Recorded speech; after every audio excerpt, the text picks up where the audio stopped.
Hola a todos, mi nombre es Liz Díaz. Para los que aún no me conocen, tengo más de 6 años de experiencia en contrataciones del Estado y soy profesional certificada por el OCE. En el video del día de hoy vamos a resolver algunas consultas que me han hecho llegar. Empecemos.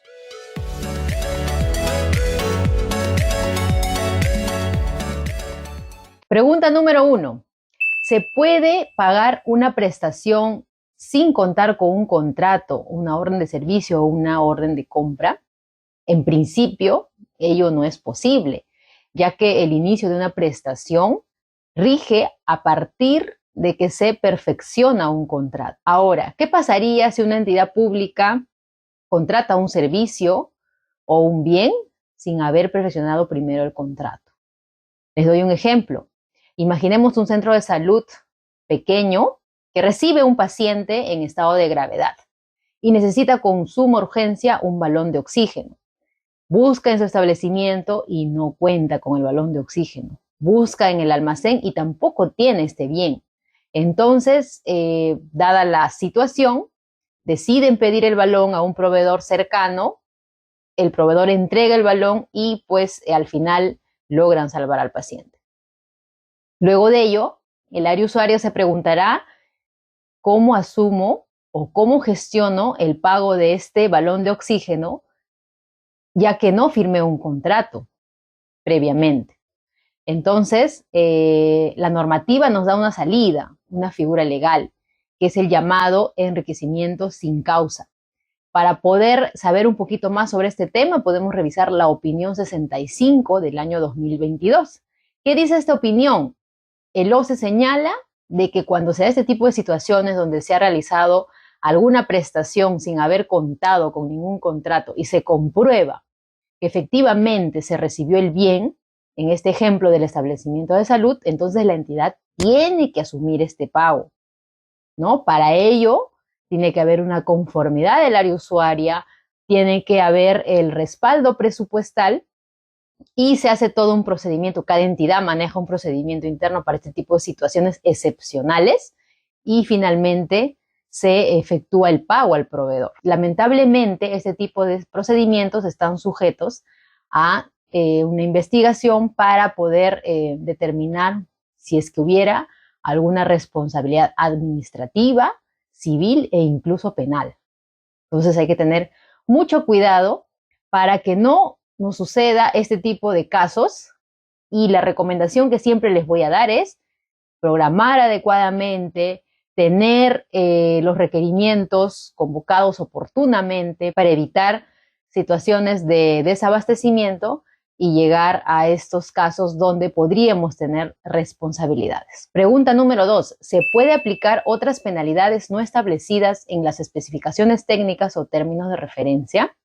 Esto tampoco no es posible, ya que cuando nosotros formulamos el requerimiento, establecemos las condiciones técnicas y condiciones contractuales que tiene que cumplir el contratista. Estos términos de referencia y especificaciones técnicas forman parte de las bases que son publicadas a través del SEACE y finalmente forman parte del contrato que se firma entre el proveedor y la entidad.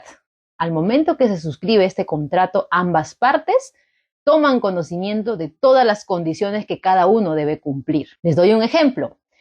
Una entidad contrata un servicio de alquiler de impresoras por el periodo de un año. Durante el desarrollo del contrato, en un momento determinado, la impresora falla y deja de imprimir. Pasa 1 hora, pasa 2 horas, pasa 3 horas, pasa todo el día y el contratista nunca vino a arreglarlo. Como en el término de referencia no se estableció ninguna otra penalidad para poder determinar y aplicar este incumplimiento, entonces lamentablemente la entidad no puede hacer nada. Sí podría iniciar pues un proceso de apercibimiento por incumplimiento del contrato, que es un proceso un poco más largo, que toma su tiempo y hay procedimientos. Pero si hubieran establecido dentro de otras penalidades, por ejemplo, si el proveedor en 1 hora no soluciona la falla del equipo, tiene una penalidad de 10% de la OIT por cada hora de retraso.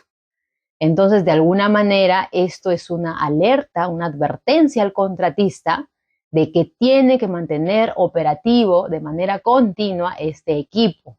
Y de no ser así, tiene la obligación de solucionarlo en un tiempo máximo de 1 hora.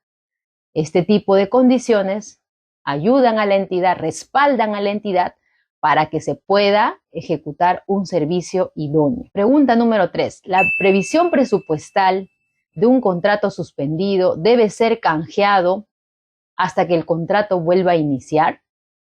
Cuando nosotros convocamos un procedimiento de selección, se convoca con documentación y con requisitos que la norma te obliga a cumplir. Por ejemplo, los recursos presupuestales, ya sea la certificación presupuestal o la previsión presupuestal. Y estos documentos deben estar vigentes durante toda la ejecución de la prestación hasta que concluya, es decir, hasta que se dé conformidad y hasta que se pague. Ahora, ¿qué pasa si en el camino la entidad decide suspender el contrato? Les voy a dar un ejemplo. Justo en el año 2020, cuando inicia la pandemia, en el mes de marzo, una entidad pública contrata un servicio de visitas domiciliarias, ¿no? Que se trata de visitar a cada hogar y, bueno, desarrollar ciertas actividades relacionadas pues, a las familias. Justo inicia la pandemia y el contratista ya firmó contrato y no puede continuar con este servicio porque es una situación, un caso fortuito de fuerza mayor. Entonces, ambas partes, tanto la entidad como el contratista, deciden suspender el servicio. Firman un acto, un documento y suspenden el servicio. Inicialmente este proceso se convocó con una certificación presupuestal, pero si ya el servicio ha pasado hasta el siguiente año por esta situación, entonces la entidad tiene que esa certificación canjearlo por una previsión para el 2021. Y este servicio pasa hasta el 2022. O sea, el contrato sigue suspendido. Esa previsión presupuestal debió ser canjeada por una certificación y por consiguiente en otra previsión presupuestal para el 2022. ¿Por qué? Porque el contrato aún no ha concluido, simplemente está suspendido. Y debemos mantener vigente estos documentos hasta que el contrato vuelva a iniciar. Por tanto, mientras un contrato no concluya, debemos mantener vigente tanto la certificación como la previsión. Y si tengo que efectuar el canje con alguno de estos documentos, como entidad tengo que garantizar que se efectúe esta acción. Pregunta número 4. ¿El comité de inventario o alguna otra área de una entidad puede modificar el inicio y fin de un servicio establecido en las bases? Las áreas usuarias de cualquier entidad no pueden modificar de oficio los plazos de un contrato. Para ello, el artículo 158 del reglamento de la Ley de Contrataciones del Estado señala de que por diversas situaciones se puede modificar el plazo del contrato. Y esto tiene que ser a solicitud del contratista y se le puede dar, previa evaluación técnica, una ampliación de plazo. Por tanto, ningún área usuaria de una entidad puede efectuar algún cambio al contrato sin previamente haber realizado un procedimiento, ¿no?, en el marco de la normativa. Pregunta número 5. ¿Una entidad puede recibir bienes distintos a las especificaciones técnicas previo informe del área usuaria? En principio, no basta un informe del área usuaria para poder recibir bienes distintos al establecido en las especificaciones técnicas. Para ello debemos conducirnos al artículo 34.2 de la Ley de Contrataciones del Estado y al artículo 160 del Reglamento de la Ley de Contrataciones del Estado. ¿Qué dicen estos artículos? Que sí es posible efectuar modificaciones relacionadas a las características técnicas del bien. Les doy un ejemplo. Una entidad firma un contrato para la compra de vestuario de identificación, las casacas, chalecos que usa el personal operativo que está en campo. Imaginemos la gerencia de fiscalización, pero resulta que como parte de la modificación de su reglamento de organización y funciones, esta gerencia de fiscalización cambia de nombre a fiscalización y transporte, imaginemos. Sin embargo, ya el contrato está suscrito para la adquisición de este vestuario. Pero hay una justificación que esta gerencia ha cambiado de nombre y se puede comunicar al contratista para que dentro del diseño se modifique simplemente la nomenclatura de estas casacas, chalecos, ¿no?, que se van a adquirir. ¿Y qué te dicen estos dos artículos? Que tienen que ser por situaciones o hechos sobrevinientes a la presentación de ofertas. En este caso se cumple, ¿no? Porque una vez que se firmó el contrato, pues recién se efectuó el cambio del ROF de esta entidad.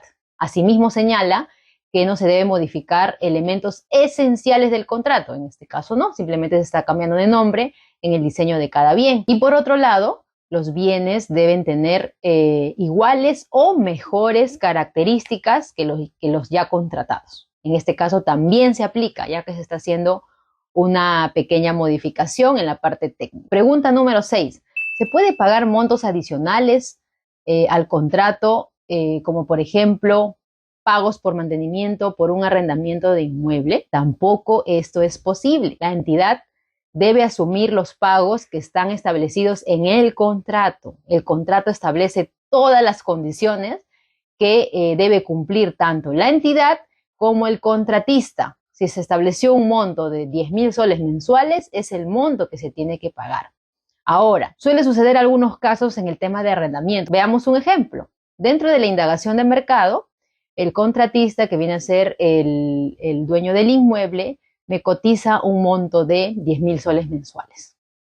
Pero este contratista se le olvida cotizarme el monto por el pago de mantenimiento. Y allá al momento de la ejecución, el contratista le reclama a la entidad y le señala, no, me tienen que pagar un monto adicional por el pago de mantenimiento. Una situación que se debió advertir en la fase de actos preparatorios, pero ya estando en la fase de ejecución contractual, solucionar, es bastante complicado poder solucionar pues este gran problema, ¿no?, que originó por una deficiencia en la parte inicial.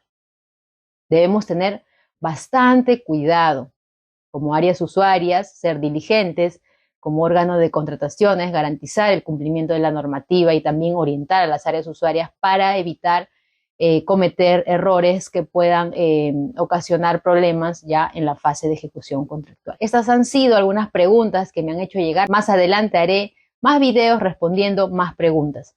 Si les gustó este video, les pido su apoyo a través de un like y suscribiéndose a mi canal para poder seguir compartiéndoles más información. Que tengan una muy buena semana. Muchas gracias y hasta pronto.